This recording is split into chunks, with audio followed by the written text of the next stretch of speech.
Thank you so much. I listen to you all the time at home.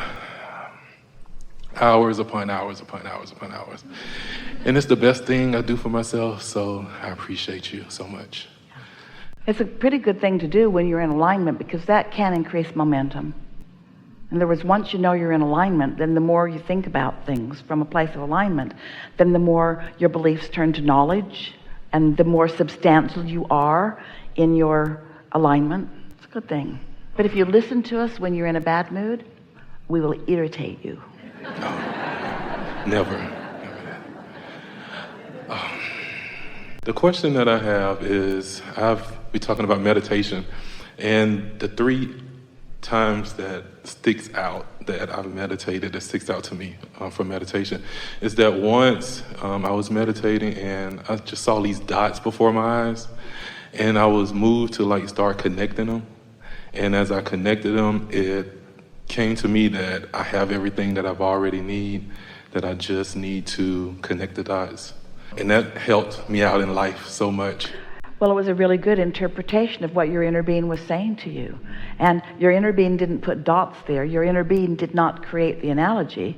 Your inner being just held the knowing of who you are, and you interpreted it through your path of least resistance into something that was meaningful for you. Really good. Really good. The other time I was,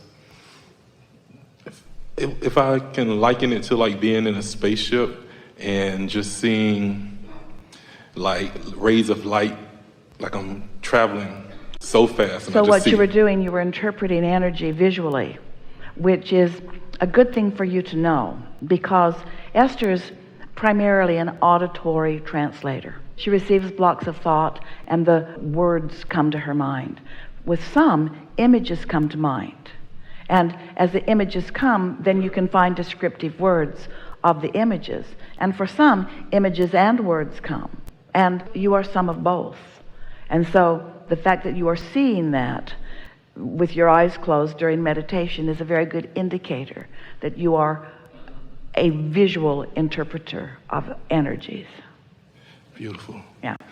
Thank you. And then the other time, I was meditating and I was in a movie theater, and I was actually in the audience sitting in the back, and I can see shadows of a full movie theater, and people were enjoying themselves.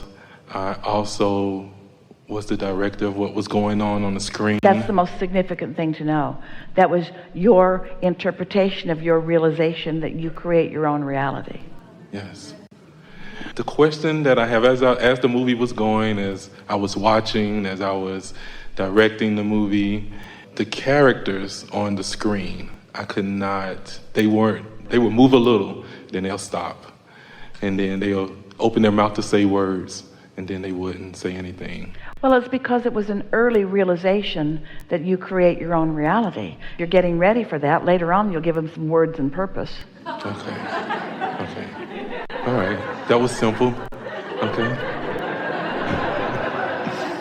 Yeah. I felt like I knew I created my own reality before I had that meditative experience. Well, you just translated it into something that is more vivid. You're asking for it to feel more real to you. When people write movies or scripts, they often find their plots from real life experience, from things that they have observed. And so they're piecing them together in the story that they really want to tell. And that's not so different from all of you. Your exposure to life is what's causing you to take the pieces that you prefer and put them into your vortex.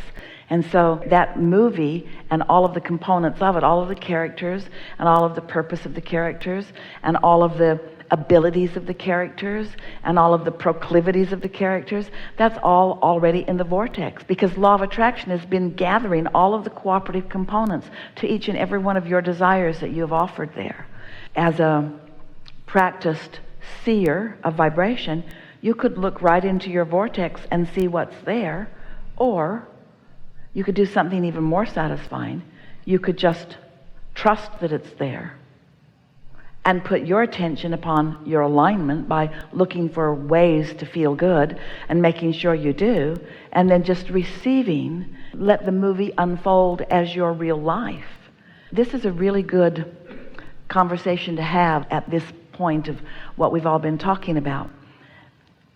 Because what you kind of want to do, you want to do it, but it doesn't work very well and it's not working out for you. We're talking about everyone mostly. You think you would like to take the contents of your vortex and you would like to project it into a satisfying movie that you can live right now. Well, do you know how flat and not multidimensional movies are? They're on tape and they're on the screen and the words are all scripted and there it is and you watch it and it is what it is, and that's not what your life is about at all.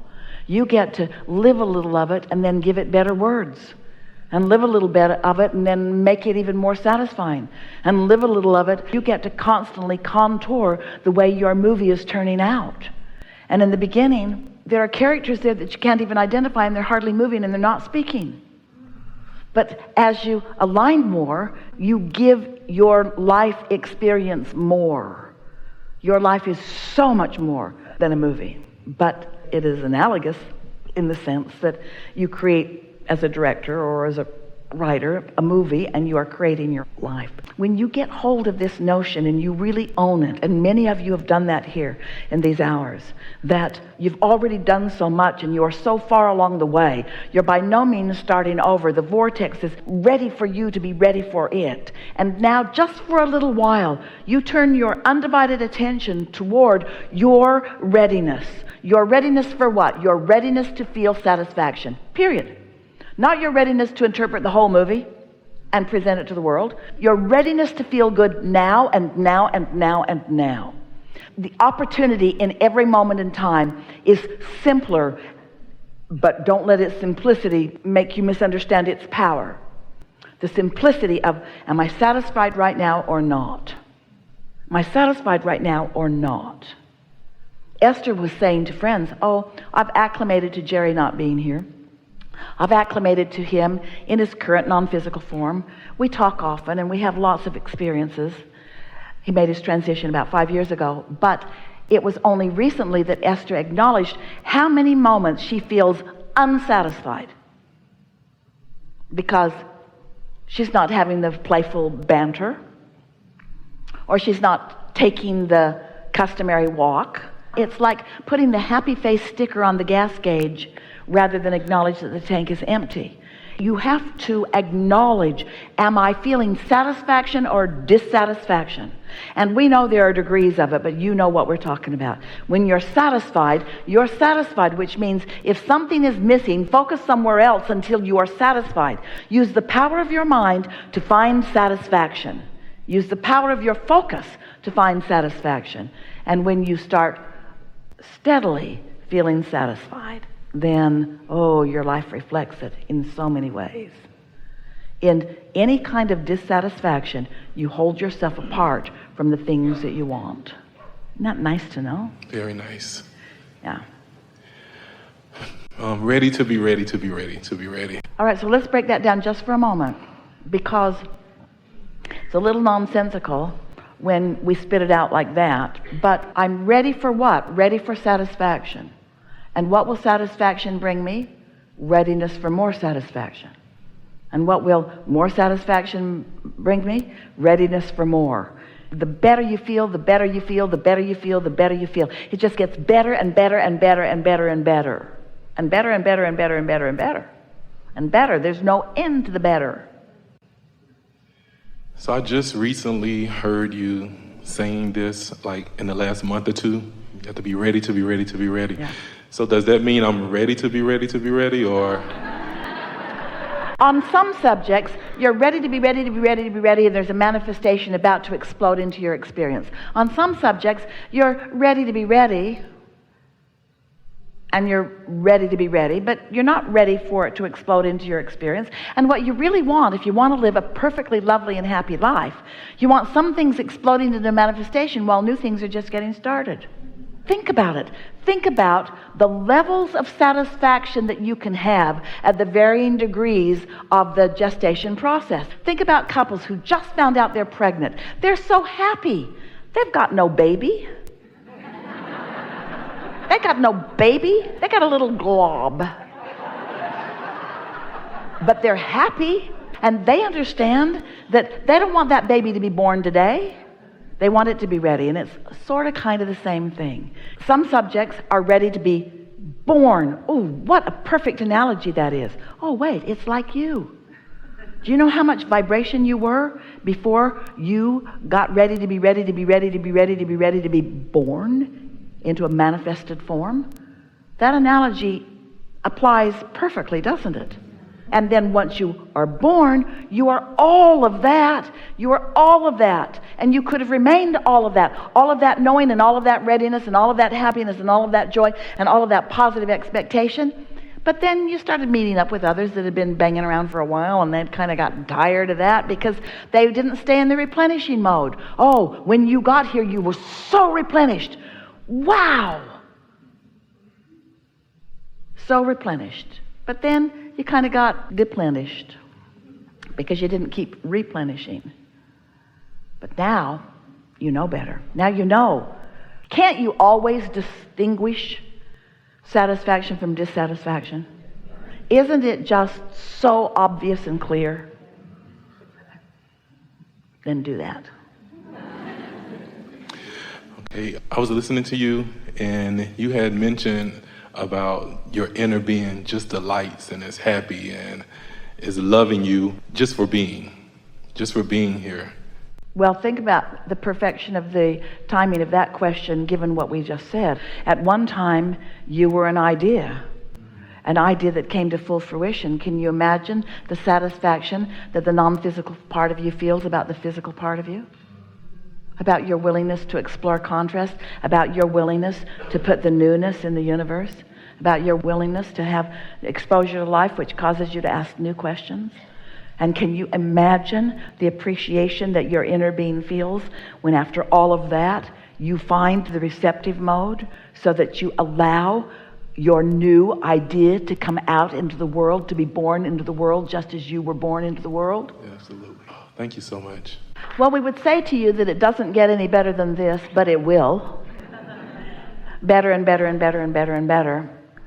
We are satisfied beyond vibrational or verbal description at what we have accomplished in the time that we've been together. We are eager about what's new and more for you. We are understanding what's new and more for you. And we'll be aware of you in ways that will make it more obvious for you to be aware that we are aware of you. How's that? Pay attention to how you're feeling and savor those satisfying moments and watch the benefit that comes to you. And remember that we've all got now, and in now we can choose alignment or not. We're just really good at choosing alignment, and you can be too. And as you get better and better at choosing satisfaction, then it will be reflected. But really, as more and more of the things you want come out into the open and are manifested where others can see them, it will not be that much more satisfying for you than when you were just fostering them along with your good feeling. We love your manifested world, and we love your process of manifesting. And we, unlike you, but you're getting closer to it, we love every phase of the unfolding. We are so satisfied with each phase. We are satisfied with the seed that you put into the ground as we are the full stalk that is yielding ears of corn later. We are as satisfied with the idea of the garden to begin with as we are of the impulse to put the corn. We are thrilled with the impulse to water it and tend to it, and we are thrilled with your awareness that here it comes. But every step along the way of the unfolding of your creations is satisfying to us because we understand gardens and seasons and intentionality and successes and satisfaction and ongoing, never-ending, eternal, satisfying, happily ever after life. There is great love here for you. And as always, we remain in the vortex.